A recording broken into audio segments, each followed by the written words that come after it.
Hey guys, Tim here. Welcome back to Montana. I'm just out on this beautiful spring day cleaning out the Jeep.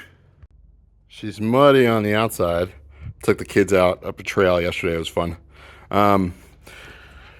Pulled the door cladding off and it already looks, never mind the glue. I gotta go get a wheel and we'll take the glue off once it's clean so we're not scratching it. But it already looks 1,000 times better. Doesn't look too bad. Again, it's got a couple, I think 2 taps on this door, 2 or 3 minor ones like that on the other door that we can pull out, and then the fender on that side. But I want to get her cleaned up on the inside. For 25 years old, is that what it is? Yeah, wow. It's clean. It has all the floor mats. It needs to be, washed, but they're clean. They're not torn. They're not tattered. They're all there. The driver's side one's a little crusty and, has a curve to it because it's been wet, but we can wash that out. The interior, though, is cleaning up real good. Only missing one little trim piece back here by the seatbelt, but the carpet's in good shape. There's a couple of stains, but that should come out with a wash. There's one little cigarette burn on the back seat and one little burn there, but it doesn't smell like smoke, and even though I used to smoke, I'm super sensitive to smoke, and I don't smell it. She's clean, guys. We're gonna wipe her off. This apparently is common.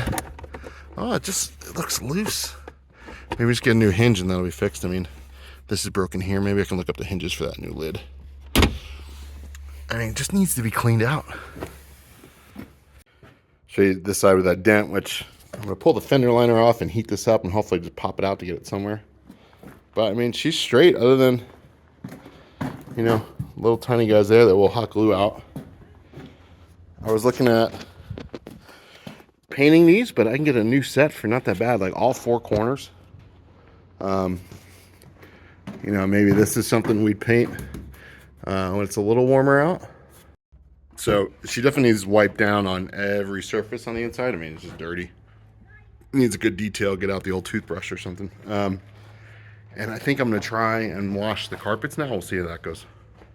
So she cleans up pretty good. I got it all cleaned out on the inside and it's feeling 25 years new.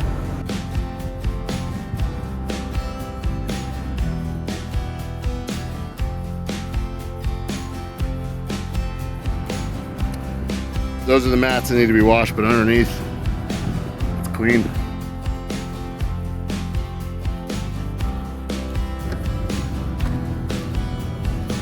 Again, same, gotta wash the mats, but look, it's super clean. Plastic's cleaned up real good.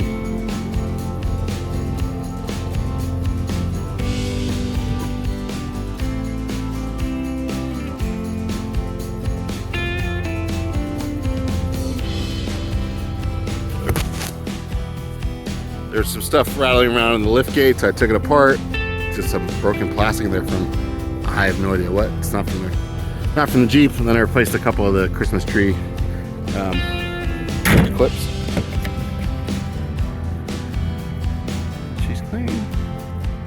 Got some stains out. Also fixed the doors. I sprayed a ton of brake clean in there. I know it's probably not good for the plastic, but sprayed it in there and sprayed out with air and then sprayed a bunch of dry lube on it and just actuated the handle and works great now. All right, I got a little ahead of you guys, but I'm taking apart the rear tailgate to fix these harness over here. So I had the tailgate down yesterday to fix these clips and there's stuff rattling around. But what I'm trying to do right now is fix this harness. I've got to kind of pull through, but you can see all the wires are cut. The third brake light works and the license plate light works, but wiper doesn't. I'm gonna assume that the defroster doesn't. Yeah, it looks like this wire's defroster maybe. So basically took this trim panel off, not all the way, left it on there. Took these top screws out, took this inner panel off, hopefully you can see that. And now I just pulled this clip out and very carefully pried these out. 25-year-old plastic is a little scary. And then this was originally routed up through here. And then the other one that was in there was for, I couldn't figure it out. I'm like, is this harness connected to this harness? That would make no sense. And then I realized there's the third brake light. And so I just popped out the third brake light, a couple Phillips head, and I was able to pull out the rest of this harness. So I'm going to try and get this grommet out in here and just pull it out and try and solder those wires back up, just because there's no room, even with doing like extensions, there's no room to fix them. So I'm just trying to give myself a little more room here, although it's proving to be a little bit of a challenge. So I'm going to try and get this through and I'll get back to you. Man, pulling this grommet out is tearing, 30-year-old rubber, 25-year-old rubber. But as you see, let's see, all these wires are cut in some manner, or frayed or loose. So I'm just going to do the scary thing and cut this off here. Pull this through here, this through there, and we'll just run some longer lead lines and just try and match the gauge and just create like an extension, and then I can just stuff the extension back up in here under the headliner. See if I can film this scary part. Just do it. A smarter man than me would disconnect the battery, but I think you'll be okay.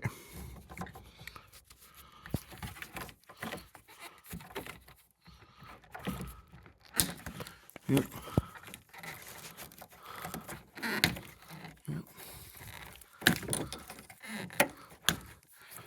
Whew. All right, well, it's scary to take something that halfway works and make it totally not work. Looks like we have 13 wires here. I'm going to guess these are for the defrost because they're so thick. So I'm guess positive and ground. I'm going to assume this is a little bit thicker than the others. Maybe it feels like it. So maybe this is a common ground for the rest. I'm really just guessing here. But it doesn't really matter because I don't need to know where they go. I just need to know where they attach. So maybe that's the plan. Maybe because I can go to the bench with this. I'll take this over to the bench and we'll solder on some wire and go from there. I just hung this up. Don't buy this light. It's so weak. The light is so harsh. Get something else. Harnesses are apart. It's really like 4 little separate harnesses that were all taped together. So you got this for the third brake light. This guy for those wires, wherever they go. Looks like the green is for the defroster. Couldn't think of the word. And then you got these other guys. So that'll be easy. We'll break our work up in a little bit. Let's start with the third brake light. We'll make a longer loom here. I've got this Milwaukee wireless, cordless, whatever you want to call it, battery operated soldering iron. So that'll be helpful when we get in there. And I've got this whole pile of wires. I love keeping old wires. Some of this is from like an old radio, other stuff, just to have a little bit of extra gauges. So hopefully we got stuff that's close in here. So I changed my mind. I'm going to do the defroster wires first, just because it looks like it doesn't look like it is a thicker gauge. And I've got this wire from this relay harness that I think should do the trick. So I got the defroster wired up, all heat shrunk and good to go. Used a little bit thicker gauge wire so that I wouldn't be so worried about defrosting the entire Jeep. Key here too is to leave some of this wire exposed before I tape it all up, because I'm not going to find exact matches for white and orange. I just want to make sure that we can match this when we get it back into the Jeep.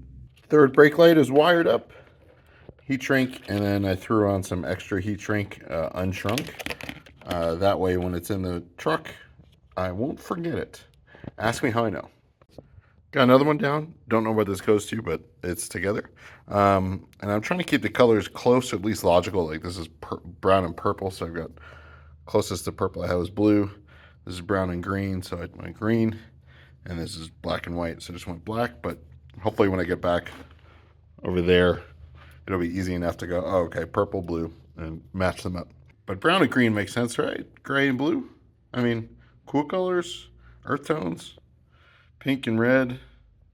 I don't know if this is white Jeep, but white and black, and then black and black, and then yellow and orange. It makes sense, right? And now for the fun part. And fun by me and just trying to solder with this thing in the air. Because I'm not going to take apart any more of the Jeep to get back in there. Got a couple done. These are my helping hands up here. The solder holder, and then I just run them back through just to hold it up and support the weight. Just had a mini heart attack moment because they've got gray and black. I don't know if you can see gray and black. And after careful comparison, this is a thin line and this is a thick line. This one's down. It's got the last one that has the most wires on it. And then we get to test it. So this wild, colorful set of wires I've got plugged back in the harness. I was a little nervous about plugging it back in here in case the plastic's brittle and it breaks, but I really would feel better about testing it before I button it all up. So here goes nothing. I don't see the brake light going on, so that's a little worrisome. I'll start it up.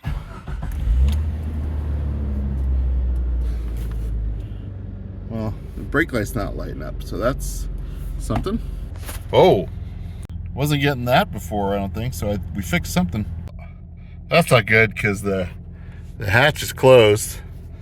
The washer does work, but it doesn't. The blade doesn't go.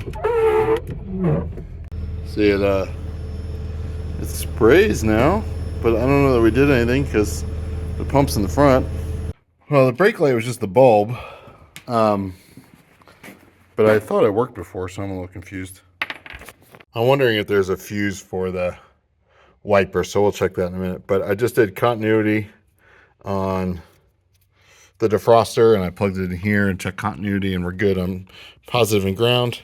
I checked this little guy, which because it's 2 wires, I have to wonder if it's the tailgate open. But I mean, this is white and orange to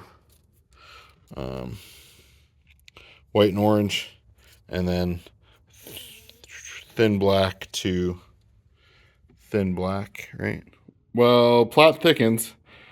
Got it working. Just need a little love. I plugged it in with everything open, and I could hear it wanting to go. So right now it looks like it's just the hatch switch. I don't know what else is back here. So I figured it out. As with everything on this truck, it seems to be truck. I keep calling it a truck. Everything on this Jeep, it seems to just be dirty. This is the magnet or sensor for the latch. So I sprayed out the latch real good and took the sensor out. That sensor has this little plunger that when the latch is in a position, it tells it that it's closed. So that fixed it. Now, will it work when I put it back in here? That's to see, remain to be seen. But there's the little, you're not gonna be able to see in there, but the plunger goes in there, and then when the latch closes, a little piece comes across and pushes up that knob. So I'm sure it's just full of dirt and grime. I mean, I couldn't even get this to open up. After a little while, so I just sprayed it out with a ton of brake cleaner. When I get it back in, I'll put some lube in there. So even though it's a pain now that I got to put all this back in, it's a huge relief that my wiring was all right. You just missed my excitement, but it works. God's work with some fiddling. It works. Once this latch is closed, it goes. So time to button it back up. Well, it always takes longer than you think, or than I think. I guess I shouldn't be surprised when it's 25 years old. But it's all back together. Well, it's not all back together. I got all the parts, the trim to put on. But all the wiring's in, and everything works. So I had this little like weaved loom, and I just tried to electrical tape that on there while I was in there. It was a little tough to get it clean. And then I've got that grommet in there, which actually I ended up having to cut in half to get it to fit over the wires and back in there. I don't think it's going to be waterproof, but it doesn't look like it was 100% waterproof anyway. But better than nothing. What I noticed is that this one had the top grommet, and that one's missing the top grommet for some reason. So somewhere over the history of this, we've lost the grommet along the way. But with the loom up in there, it should be good. I didn't like how these wires didn't have any loom or protection over them with the metal. So I just put a little bit more of this material there. All right, that's a wrap for this one. Stay tuned if you want to see some more. Comment below whatever you want about Jeeps, about my crazy hair. But thanks for watching, and hopefully have another video soon. Got new taillight coming and some other stuff. So until then, may God bless you. Keep standing up for what's right, and I'll see you next one.